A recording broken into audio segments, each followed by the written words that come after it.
Ok, agora.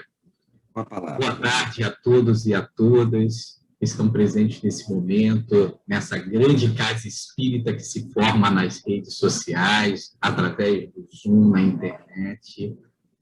Espero que todos estejam bem, que hoje seja uma tarde muito feliz para todos nós. Rogamos a Jesus, nosso Mestre querido, que nos envolva em fluidos de muito amor, de muita paz, e que todos nós, encarnados e desencarnados, possamos ser atendidos nas nossas necessidades mais íntimas. Nós vamos começar o estudo de hoje relembrando uma passagem narrada no Evangelho de João, no seu capítulo 21. João narra assim: estavam juntos Simão Pedro, Tomé, chamado Dídimo, Natanael, que era da Galileia, os filhos de Zebedeu, João e Tiago Maior, e mais 2 outros discípulos. Simão Pedro lhes diz: vou pescar. Dizem-me eles: nós também vamos contigo. Saíram, entraram no barco, e naquela noite nada apanharam. Ao raiar do dia, um homem estava na praia. Então esse homem se dirige aos pescadores, perguntando: tendes alguma coisa de comer? Conseguiram pegar algum peixe? Então todos na embarcação respondem: não, não pegamos nada. Então aquele homem diz a eles: lançai a rede para a parte direita do barco e encontrareis os peixes. E eles automaticamente, por um impulso natural, atenderam a orientação daquele homem que estava na praia e lançaram então as redes e, para a surpresa de todos, quase não conseguiam puxar a rede para dentro do barco porque ela estava tão pesada devido à grande quantidade de peixes. Quase que a rede rasgou. Aquele discípulo a quem Jesus amava tanto, que era João, olha atentamente para o homem na praia e reconhece: era o mestre. E diz eufórico para Pedro: Pedro, é o mestre na praia. Pedro, então, coloca as suas roupas, porque ele pescava nu, se veste e, tão impaciente, não espera que a embarcação possa atracar na areia. Ele mesmo pula, se atira ao mar e vai nadando, enquanto os demais trazem a embarcação lentamente, arrastando a rede pesada até a embarcação. E quando Pedro encontra na praia com o mestre, se atira aos seus pés e diz: mestre, que alegria revê-lo. E todos chegam e eles se reúnem e Jesus, para surpresa, já tinha preparado uma fogueira, tinha peixe e pão assando. E todos ali fazem a sua refeição. Era um momento de grande alegria, era um momento de grande felicidade. Então, após a refeição, depois da conversação inicial, Jesus vira-se para Pedro e, olhando para ele com uma ternura que lhe era muito natural, muito comum, pergunta a Pedro: Pedro, Simão Pedro, filho de Jonas, tu me amas mais do que a esses outros? Pedro, então, assustado com aquela pergunta, responde a Jesus: sim, Senhor, eu te amo. Então Jesus sorri e lhe responde: se me amas, apacenta os meus cordeiros. Passado poucos instantes dessa primeira pergunta, Jesus repete, olhando mais uma vez nos olhos do querido companheiro: Simão Pedro, filho de João, tu me amas? E Pedro, agora desconfortável, agoniado, porque parecia que Jesus não acreditara na sua primeira resposta. E responde a ele: Senhor, sim, eu te amo. E Jesus então lhe pede: apacenta as minhas ovelhas. Passado poucos instantes da segunda pergunta, Jesus, mais uma vez, olhando com muita ternura nos olhos de Pedro, pergunta mais uma vez ao seu companheiro: Simão Pedro, filho de João, tu me amas? E então, Pedro, já em lágrimas, porque recordara momentos da sua prisão, quando Jesus foi encarcerado e ele o negara 3 vezes. E agora, pela 3ª vez, o mestre lhe interroga a veracidade do seu amor. E ele, em prantos, segura nas mãos do Cristo e diz: Senhor, tu sabes o que se passa no mais secreto do meu coração. Sabe de toda a verdade da minha alma. Eu te amo, Senhor. Então Jesus lhe pede: se me amas, apacenta as minhas ovelhas. Eu não sei vocês, mas essa passagem é das passagens que mais me emocionam dos encontros com Jesus. E olha que todos eles, pelo que nós estamos acompanhando nesse módulo de palestras de encontros com Jesus, são todas elas emocionantes. Mas essa de Pedro, ter cara a cara, olho no olho, Jesus lhe interrogando se ele o amava, reverbera em mim mesmo. Como se o Cristo perguntasse para mim: Renato, tu me amas? E na tarde de hoje, a proposta desse nosso estudo é fazermos uma reflexão. Porque a figura de Pedro não é uma única individualidade. Pedro, nessa passagem, vai representar, vai espelhar um comportamento humano.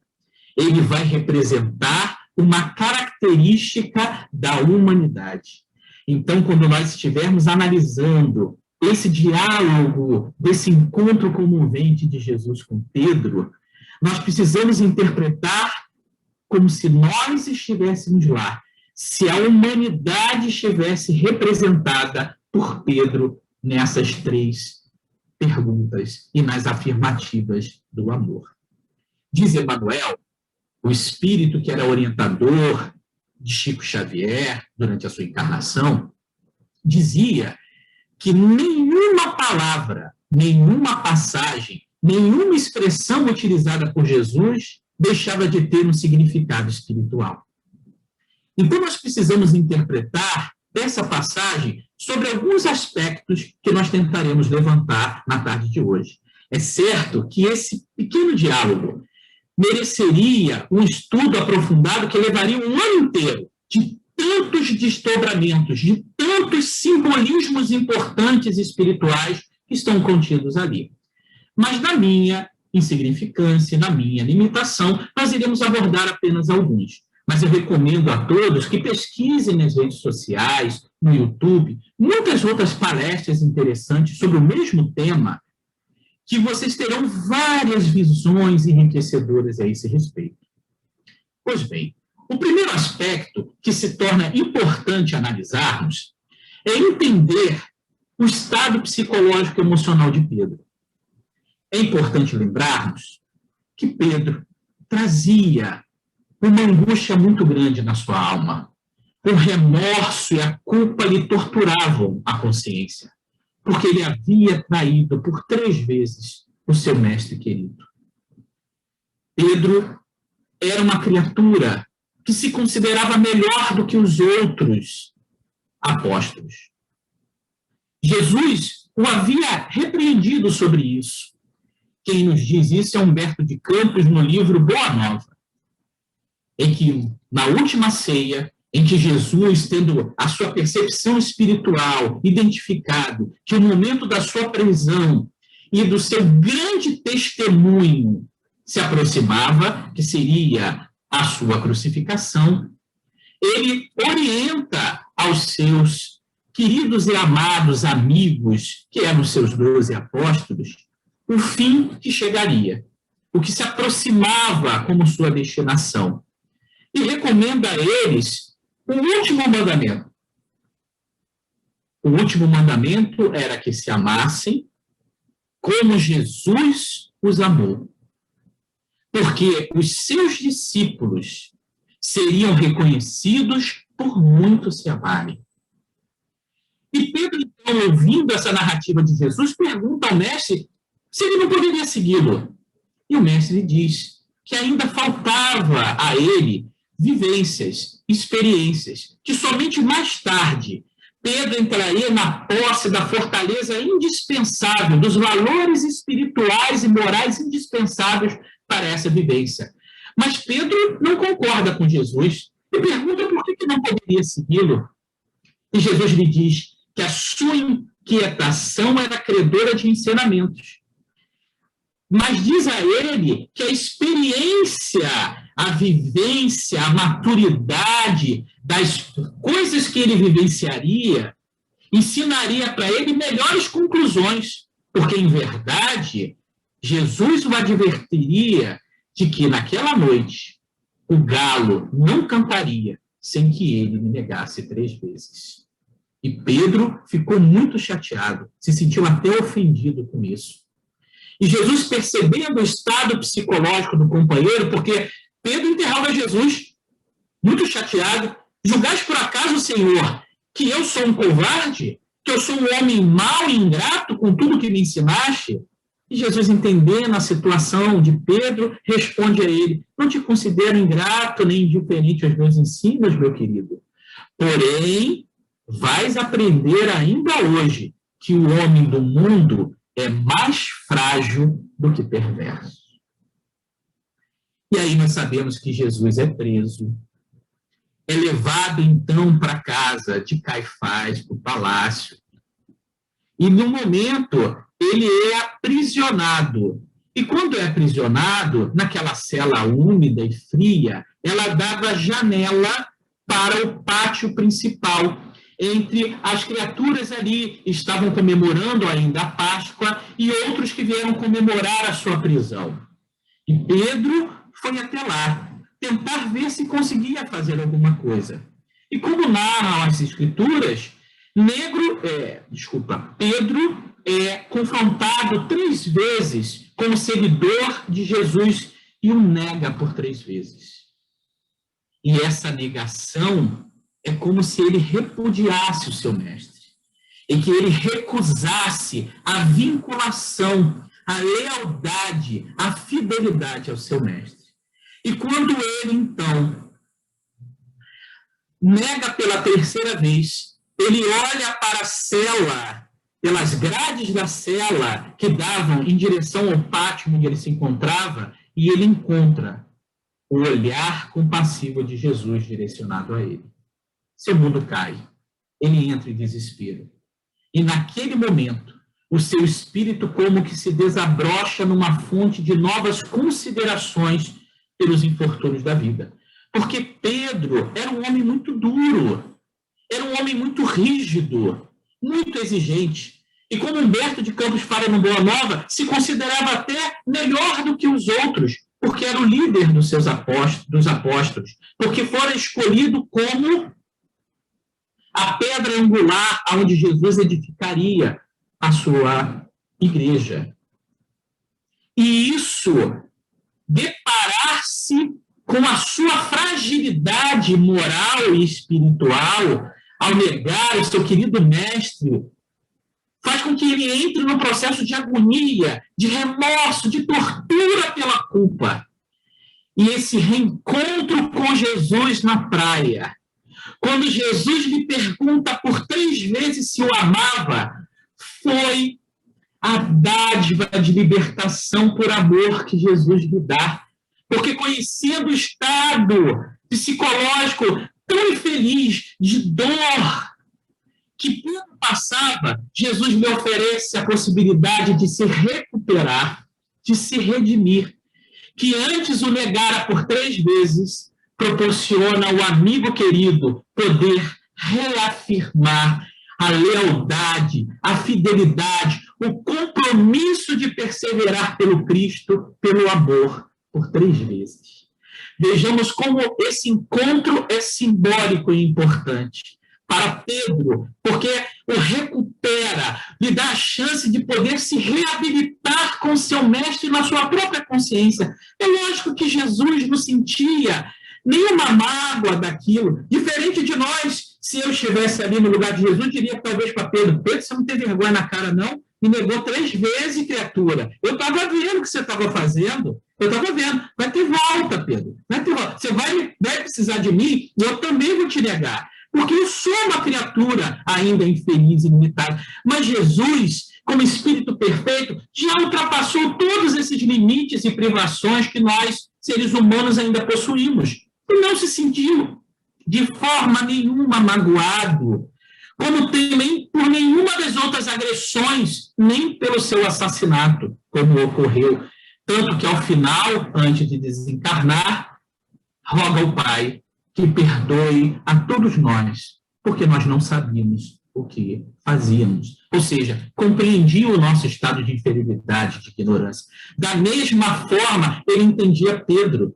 Entendia que aquele companheiro tinha um coração valoroso, mas era ainda uma criatura inexperiente. Era fraco, era frágil. Por isso, Pedro necessitava, ele tinha necessidade dessa experiência. A dor é uma experiência que vem lapidar os nossos corações. E ao lapidar, ela vai tirando essa crosta, tirando essa camada de ilusões do comportamento infeliz que muitas vezes nós adotamos, da prepotência, da arrogância, da presunção, do orgulho e da vaidade. E Pedro precisou passar por essa experiência que Jesus anunciara para ele. Seria uma experiência educacional, que mudaria o seu espírito completamente, porque a partir daquele momento, o seu espírito estaria desabrochado como uma flor, como um botão de flor, para uma fonte de novas considerações para os infortúnios dos mais necessitados. O que isso significa? É que era necessário que ele vivesse essa experiência para desabrochar a empatia, que é esse sentimento psicológico que faz com que a gente se coloque no lugar do outro, para entender a dor do outro.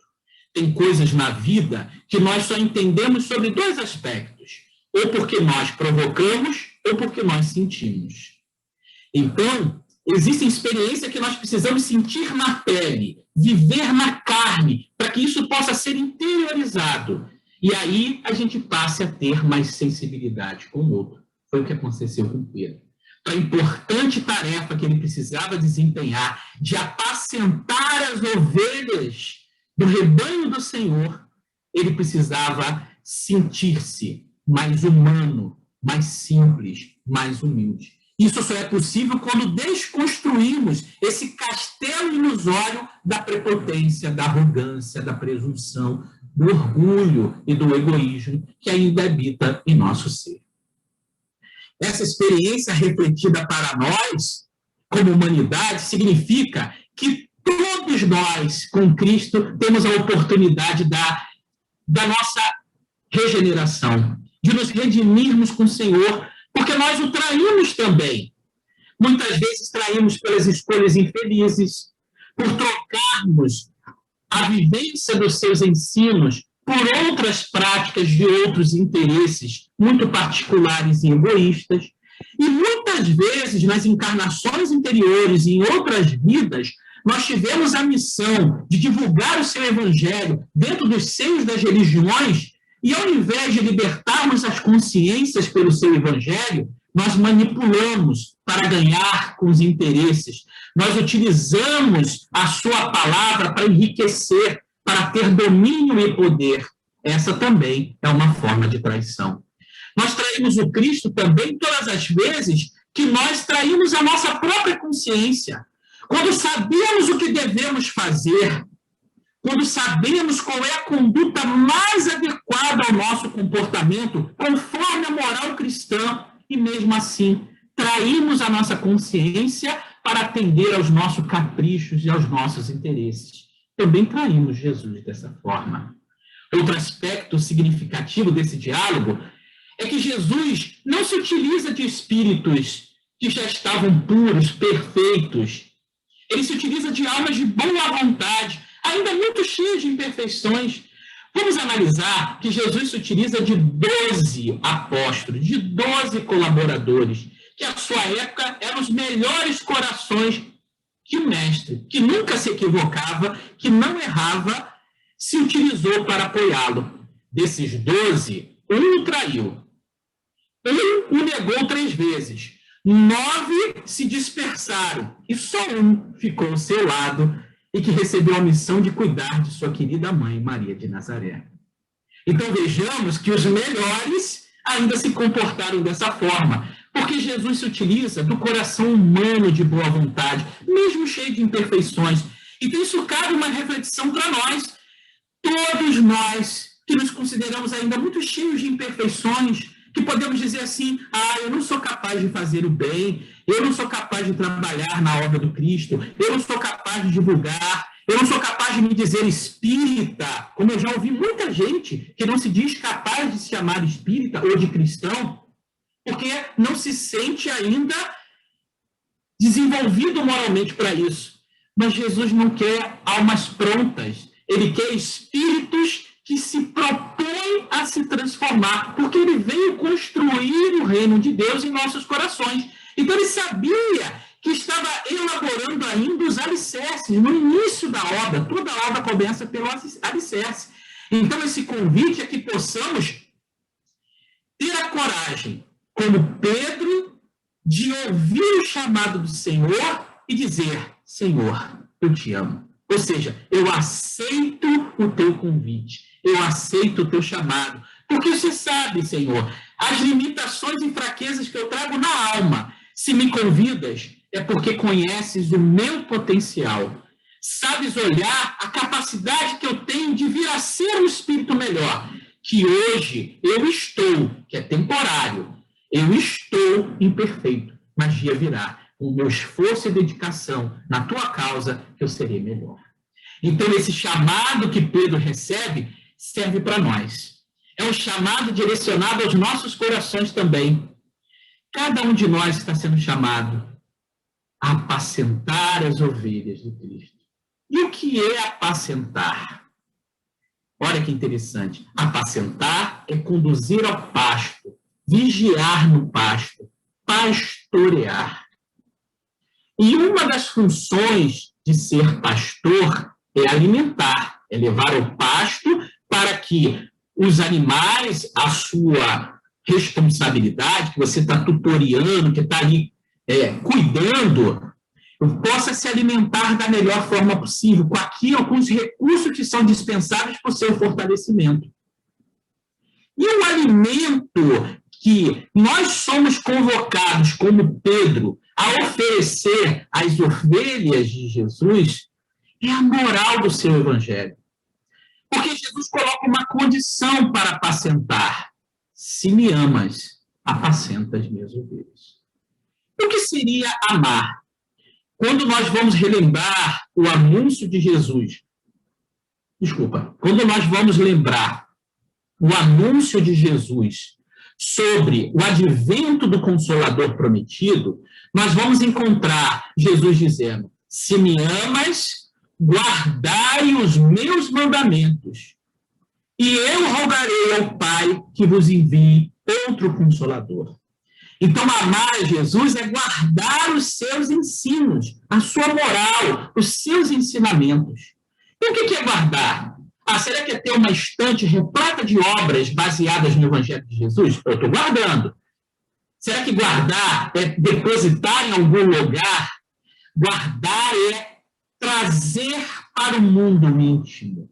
Guardar é apreender, é trazer para si, para incorporar ao nosso modo de ser, a nossa conduta, a nossa maneira de pensar, trazer a moral do Cristo, aquela moral que nós já entendemos como o único caminho para a felicidade, o caminho que nos leva ao Pai, como Jesus como guia e modelo da nossa humanidade, que nós sejamos capazes de trazer os seus ensinos para a maneira de viver, porque o Evangelho de Jesus não é apenas uma filosofia, não é apenas uma orientação religiosa, é uma maneira de se viver, é um modo de proceder diante da vida. Por isso, Jesus se preocupou em vivenciar tudo, em colocar em prática para demonstrar que o que ele ensinava é usual,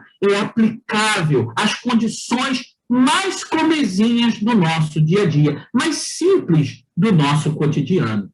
Então, por amor a Jesus, nós temos o compromisso de fidelidade, de assumirmos o compromisso de trazer, na medida de nossas possibilidades, entendimento e de coragem, a vivência da moral do Cristo para incorporar-se à nossa maneira de ser, para que naturalmente isso seja vivenciado. Então, imaginamos, todos nós, como diz Emmanuel, que já temos 5 minutos de contato com o Espiritismo, já somos responsáveis por essa mensagem consoladora que nos chega à consciência e ao coração. Todos nós que temos a mensagem consoladora da doutrina espírita, que nos relembra a nossa realidade imortal, que nos relembra a nossa condição de espíritos, que estamos momentaneamente encarnados no mundo como aprendizado, como uma grande escola para adquirirmos, como Pedro vivenciou, uma experiência iluminativa que o ajudou a depurar-se de uma série de ilusões que ele havia criado, para que ele pudesse despertar para a sua verdadeira condição e ter aí as possibilidades reais de crescer e de expandir-se no desabrochar das suas potencialidades espirituais. Nós também estamos encarnados, vivendo essas experiências que a vida nos proporciona em todas as ocasiões. Ao mesmo tempo, a doutrina espírita nos faz crer que, não sendo deste mundo, todas as coisas desse mundo são passageiras e transitórias. Então, não há dor que perdure para sempre e que tudo tem uma razão de ser, que nós não somos vítimas do acaso, nós não somos vítimas da sorte ou do azar, que Deus, como dizia Einstein, não joga dados com o universo, mas que tudo tem uma razão de ser, mas como dizia o evangelista João, que Deus é amor, e o seu amor nutre a toda a humanidade, porque Deus prevê e provê a todos nós de tudo aquilo que necessitamos, que nós não estamos abandonados à própria sorte. Essas compreensões alimentam a nossa alma, como Jesus propõe a Pedro, alimenta as minhas ovelhas, ou seja, compartilha pela vivência que você já guardou, pela experiência, pelo aprendizado que guardou em tua alma, vivencia essas verdades com naturalidade, porque isso alimentará a outras criaturas fragilizadas. E no momento que nós estamos nessa grave pandemia, que virou a humanidade de pernas para o ar, que veio demonstrar para a gente o quanto que essa vida é impermanente, é passageira, é fugaz, é transitória. E fez a gente enxergar que tem que haver uma razão maior para nossas vidas. Nós que já conhecemos com o cristianismo redivivo que a doutrina espírita vem nos trazer, a mensagem consoladora do Cristo aos nossos corações, temos o dever de fidelidade por amor a Jesus, de compartilhar por uma vivência natural dessas verdades que já estão incorporadas em cada um de nós, essa vivência natural no comportamento com o próximo, porque existe um momento de grande fome espiritual, as criaturas estão famintas, não só de palavras consoladoras, que são muito úteis e importantes, mas de uma vivência verdadeira, que elas possam perceber um exemplo próximo, um exemplo ali, ao lado, que naturalmente encara a vida com uma perspectiva positiva, cheia de esperança, de otimismo, vivendo de maneira lúcida, compreendendo as questões da vida como oportunidades que a providência divina, na sua infinita sabedoria, nos oferece para o nosso aprimoramento, para o nosso crescimento. É esse alimento espiritual que Jesus pede que compartilhemos com as suas ovelhas. E quem são as ovelhas do rebanho de Jesus? É a humanidade. Somos todos nós. E olha que beleza que essa citação de Jesus, essa solicitação nos propõe a reflexão. Por quê? Nós vamos compreender que existe toda uma harmonia, um sistema de colaboração, de fraternidade em todo o universo. Porque nós vamos encontrar no Salmo 23 a citação de que o Senhor é meu pastor e nada me faltará. Ou seja, relembrando que Deus é o pastor maior e que todos os seus filhos em todo o universo são as suas ovelhas tão amadas, que nenhuma das ovelhas se perderá, está solta, está esquecida, todas são importantes. Depois nós vamos encontrar em Jesus também se identificando como o bom pastor. Eu sou o bom pastor. E todas as ovelhas que o Pai me confiou se salvarão. E eu não descansarei até que todas estejam a salvo. Eu conheço nominalmente uma a uma. Então Jesus também é o bom pastor que acolhe em nome de Deus a humanidade terrena que está sobre a sua responsabilidade. Vejamos, segundo o relato dos Espíritos, Emmanuel nos traz essa informação de que somos mais de 21 bilhões de espíritos que estamos vinculados ao planeta Terra, sob as tutelas de Jesus, sob a tutela de Jesus. Encarnados somos mais de 7 bilhões, mas na erraticidade, no mundo espiritual, existem mais de 14 bilhões de espíritos. Esse é o rebanho de Jesus. 21 bilhões de espíritos que estão confiados em nome do Pai a sua responsabilidade como bom pastor. Mas Jesus compartilha essa oportunidade conosco. E para que a gente possa entender, tem uma citação do instrutor Silas no livro Ação e Reação, que ele vai conversar com André Luiz e vai dizer que o Criador socorre as criaturas através da própria criatura. O que ele quer dizer com isso? Que Deus, na sua infinita sabedoria, estabelece a lei de solidariedade como mecanismo de apoio e de consolação em todo o universo. Ele é o pastor soberano, mas elege outros pastores também que vão desempenhar dentro de suas capacidades, dentro dos seus níveis de condições, a possibilidade também de levar consolação, de alimento, de sustento, de amparo, de socorro às várias ovelhas. Então, na verdade, somos ovelhas que todos nós, ninguém está desamparado da misericórdia divina. Essa é a grande consolação. Ninguém está desamparado do amparo de um pastor maior que Deus, e de outros pastores secundários que a providência divina também nos permite amparar. É a figura de um pai, de uma mãe, de um responsável, de alguém que está ao nosso lado, nos sustentando com suas experiências, com suas vivências, nos nutrindo de conhecimento em todos os aspectos para que cada experiência nova, numa encarnação, seja rica de possibilidades, seja venturosa para a nossa evolução. Então, ninguém em todo o universo, não importa as condições que se encontra, está desamparado da misericórdia divina. Há sempre um pastor em nome de Deus a consolá-lo, a ampará-lo, a tutelá-lo. Outro aspecto interessante também é perceber que nessa lei de solidariedade nós temos o compromisso também de amparar, de tutelar. Se nós pudéssemos substituir a palavra apacentar por uma palavra mais próxima do nosso momento, da nossa realidade, mais contemporânea, nós podemos dizer que é cuidar. Cuidar do próximo. É o que Jesus nos pede. Cuida das minhas ovelhas. Cuida do meu próximo. E esse cuidar do próximo se estende a todas as condições do nosso cotidiano.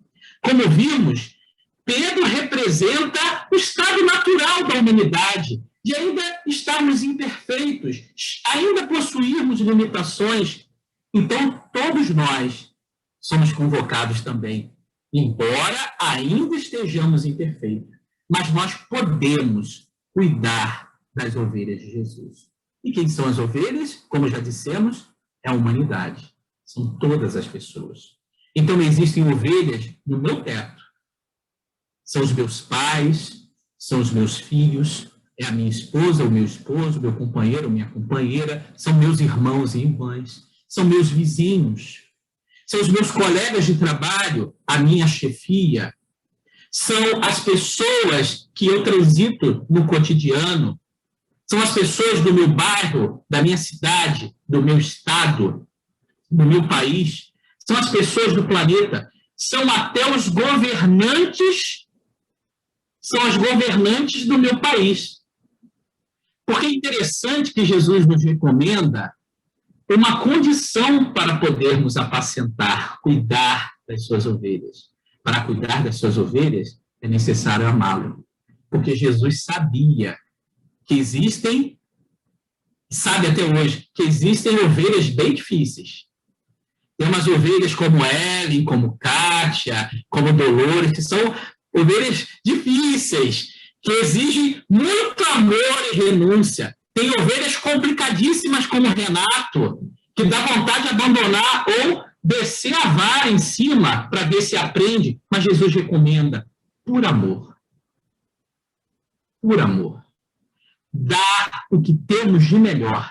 Alimentar, cuidar, zelar pelas ovelhas do Senhor é oferecer o que temos de melhor dentro das nossas possibilidades. E aí eu gostaria, para finalizarmos o nosso estudo, as nossas reflexões da tarde de hoje, trazer alguns exemplos mais práticos.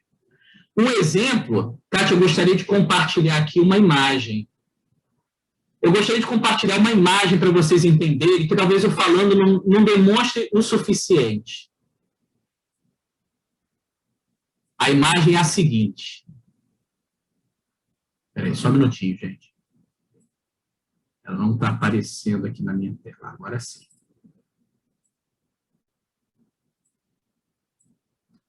Vocês estão vendo?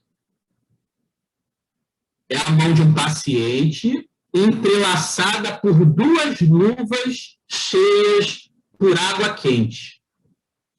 O que significa essa imagem? Essa é uma técnica que uma enfermeira chamada Lidiane Mello, no Hospital Público da Ilha do Governador, desenvolveu para amenizar a dor, o sofrimento e o sentimento de desamparo, de abandono que muitos pacientes que estão internados nas UTIs por causa da Covid estão enfrentando.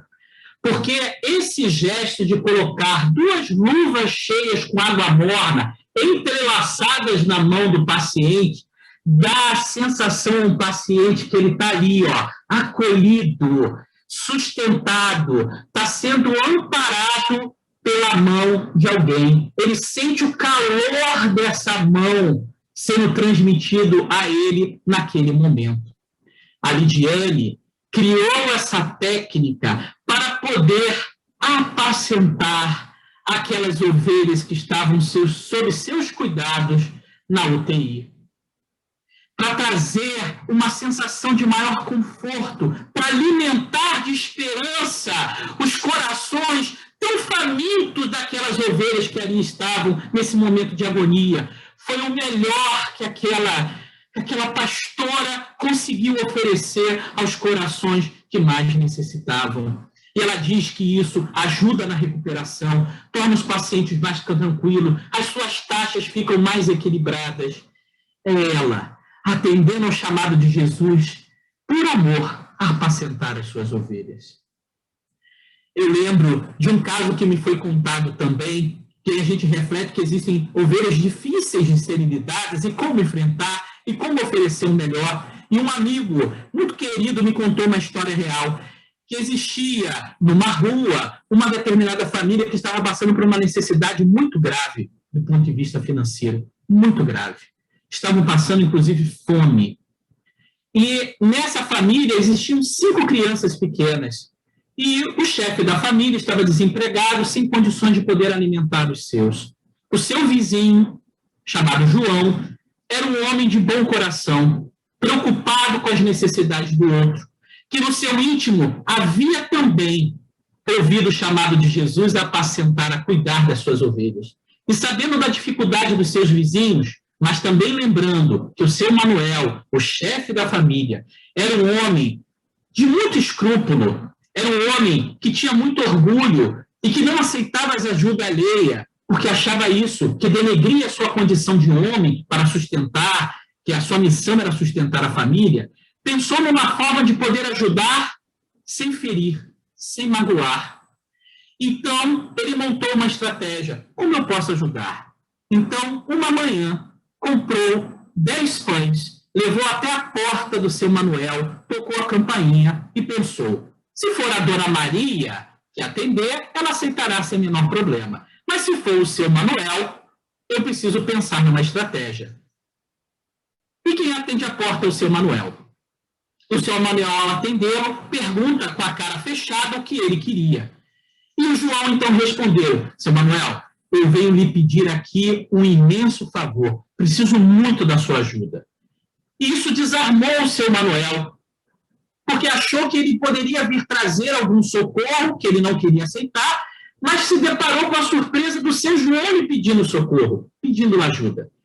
Então, não viu mais desarmado a proposta do João. E o João lhe diz, seu Manuel, o senhor não sabe, mas eu estou sofrendo de uma grave amnésia. Eu tenho esquecido as coisas que eu tenho feito, às vezes horas antes, principalmente no dia anterior. Mas o impressionante é que eu esqueci que eu comprei pão na semana passada. E fui agora de manhã e comprei mais 10 pães. O senhor conhece a minha esposa. Se eu chegar em casa com mais 10 pães, ela vai chamar a minha atenção. Ela vai brigar comigo. Com toda certeza, ela vai reclamar e vai ficar chateada comigo. Então, eu vim lhe pedir um imenso favor, que o senhor salve a minha vida. Aceite esses 10 pães. Fica, por favor, para que ela não tenha que brigar comigo. É uma gentileza, uma caridade que o senhor vai fazer. Assim, o seu Manuel aceitou aquela caridade como se estivesse fazendo um favor para o João.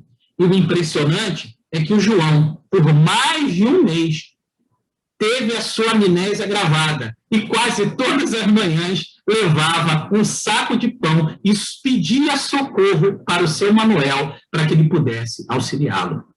Então, nós podemos perceber que apacentar as ovelhas é cuidar das ovelhas com o melhor que podemos fazer.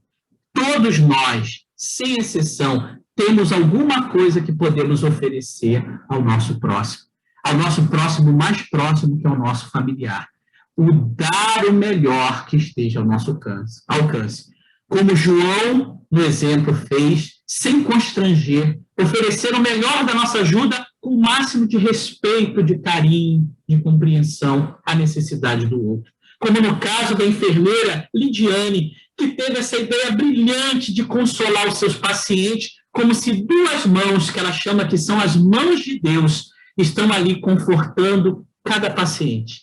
Que nós possamos, todas as manhãs, a nos olharmos no reflexo do espelho e ao olharmos olho no olho o nosso reflexo, possamos imaginar a pergunta de Jesus a refletir na nossa consciência: tu me amas?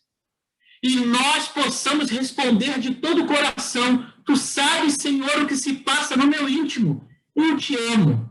E possamos atender ao seu chamado: se me amas, cuida com o teu melhor das minhas ovelhas. E que possamos cuidar uns dos outros. Que Jesus nos abençoe. Muito obrigado pela atenção.